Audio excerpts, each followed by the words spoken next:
Good morning, ladies and gentlemen. Dave Luer here. Welcome to Motivation Weekly. I hope this week finds you in good health and good spirits. It's going to be a kick-ass week. That's all I got to say about that. Listen, today is week number 12. We have been going each week for 12 weeks now in a row on this incredible book called The Law of Success. This was Napoleon Hill's book that he wrote before his famous book, Think and Grow Rich. And so each week for the last 12 weeks, we've been picking out one lesson at a time, and I'm bringing it to you each and every week. And if you missed any of the other previous 11 lessons, I really encourage you to go back either through the Facebook Live or through my YouTube channel and go back and check it out. There's some really impactful information. Even though this book was written in 1925, it is so incredibly relevant. Every time I read this book, I'm just really amazed at how relevant a lot of these topics are today, in 2020. It's really quite remarkable, especially today's message. Today's message is on the topic of tolerance. The Law of Success, lesson number 12, tolerance. Couldn't we all use a little more of that, right?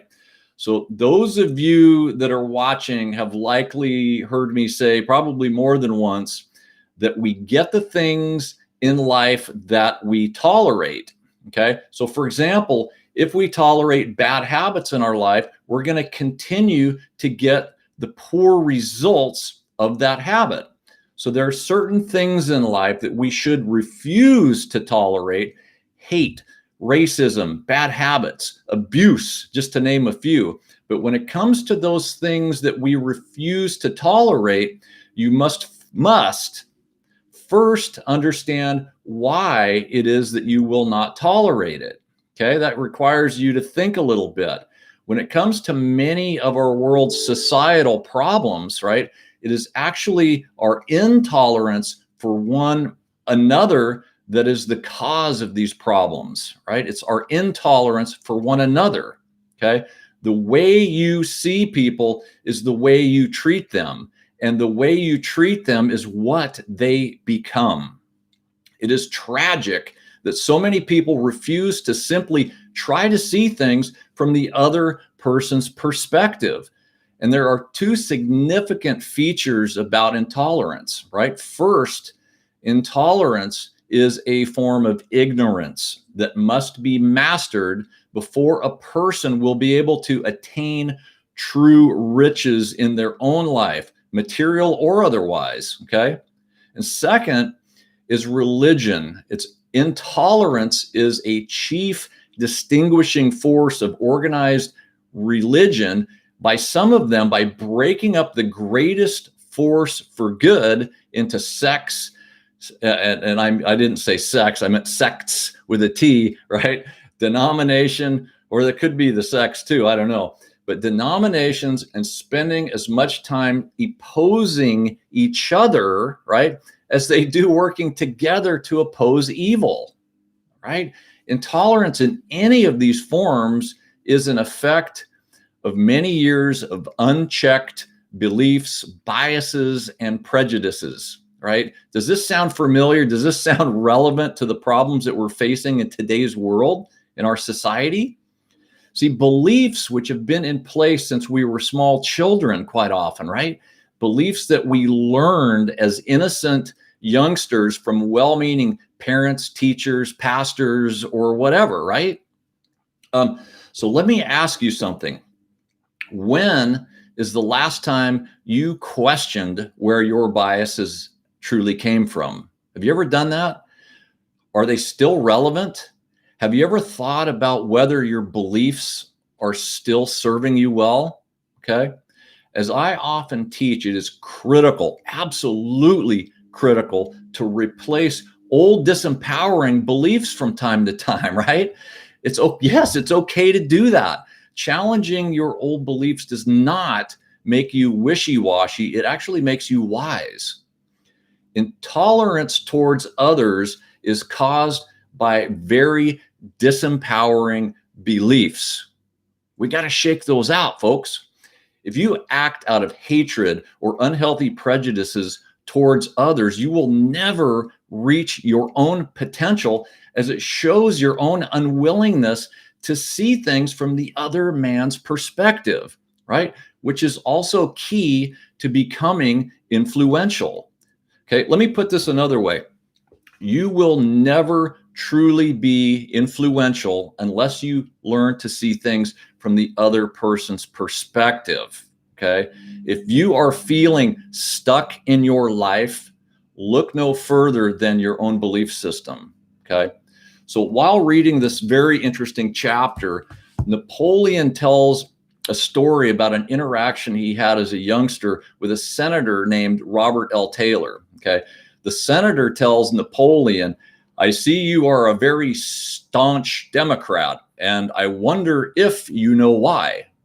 To which Napoleon blurts out, "Because my father was." Okay, so with a broad grin, the senator nails him by saying, "Just as I thought. Now, wouldn't you be in a fix if your father had been a horse thief?" Right? So it would be many years later until Napoleon really would stop being angry about the senator's little joke and see the wisdom that was actually contained within it. Okay. So in this lesson, Napoleon goes into quite a lot of detail on the effects of intolerance between churches, states, countries, as well as greed's effect on wars, right? It was interesting to me to see how relevant his writing is to the state of the world that we live in today. He had incredible advice, which if followed, right, I wish it would be followed, would really end the wars that we see all over the world, right? But due to the length of this chapter, I don't have time to share all of it, but I'm sure, well, at least I hope that you can see the effect that intolerance has, that is causing the wars and the millions of unnecessary deaths as a result of these wars, right? Through intolerance. Okay. Now, I know this is an unusual topic today, and I really found it quite interesting. You know, how do we tie all this to the laws of success when we're talking about intolerance? But there is a connection here, right? Now, as long as people and governments choose an us versus them mentality and refusing to see the people of our world as one, needless wars will continue and divisiveness will worsen even more. Okay. As intolerance grows, groups of people with common unchecked beliefs tend to band together in groups. Now, each of these unfortunate groups calling the other group sheep, right, without realizing that they too are sheep, just in a different herd following a different shepherd, or divisiveness or hatred. Okay. The herd mentality is actually quite normal, and innately it's not a bad thing. But where it becomes problematic, in my opinion, is the real definition of sheep is to blindly follow a social cause or a politician without first knowing the real facts and without understanding where the values and beliefs of that person or that group were originally generated. Okay. So let me give you an example here. My wife and I recently took a very much needed little mini vacation down to Florida. Yeah, I know it's a little risky with all the COVID stuff going on, but we found a little patio bar where we decided to have an early dinner and a few drinks. Now, my wife and I have been exposed to a fair amount of COVID-19 over the past few months. So we're pleased to see that the restaurant had taken precautions to provide social distancing and wanting to keep the patrons safe. However, right, before long, larger groups of people started coming in, and they started moving the chairs together, forming large clusters of people with no intention of keeping themselves or anybody around them safe, right? There was not a mask in sight. So just a few feet behind me and my wife, there was a group of middle-aged men who were getting pretty intoxicated and began making the other patrons a little bit uncomfortable. An older couple, which was nearby, was clearly unsettled by this group and asked the waiter for their check because they wanted to leave. They felt unsafe. Okay. The men's behavior became even more disrespectful as they heckled the older couple as they were leaving, saying things like, clearly you don't know masks don't work for this COVID hoax. And don't you sheep know that once the election is over, the masks are going away? Things like that, right? It makes you question who in this situation is the real sheep. Just saying, folks. I was incensed by this behavior, and I let it affect me for some time before I realized that I too was being intolerant of the men saying these things, right? I had a choice to make. To to hate them for their beliefs or to try to understand them. Not to tolerate the behavior, mind you, right? You don't have to tolerate bad behavior, but because my wife and we also left, but to be tolerant of them as fellow human beings with what was, in my opinion, very ignorant and factless set of beliefs and behaviors around our current pandemic. Okay. It was my curiosity of their upbringing and their social environment that allowed me to cease with the hatred that I was feeling. I tried to see things from their perspective. And that's what I'm asking you guys to do, right? True freedom is found through discovering your own truths and refusing to follow other people's opinions completely unchecked. Think Jim Jones here, okay? Our world's problems will never be solved through divisiveness, only through the willingness to find common ground. If you don't believe me, Ralph Waldo Emerson once said, peace can only be attained through understanding. Okay. So let's talk about the practical application of this subject for just a minute. Okay. The very habit of practicing tolerance is synonymous with the habit of challenging your belief system. Okay. Your ability to, as I said earlier, to challenge old beliefs is incredibly powerful. Right? To do this, you must start by asking yourself the question, what belief is keeping me stuck right now? Then you ask, what must I believe instead in order to free myself? Right? So first you said, what is keeping me stuck right now? Then you ask, what must I believe to free myself? See, a belief is like a tabletop without legs. Right? A tabletop is just an idea.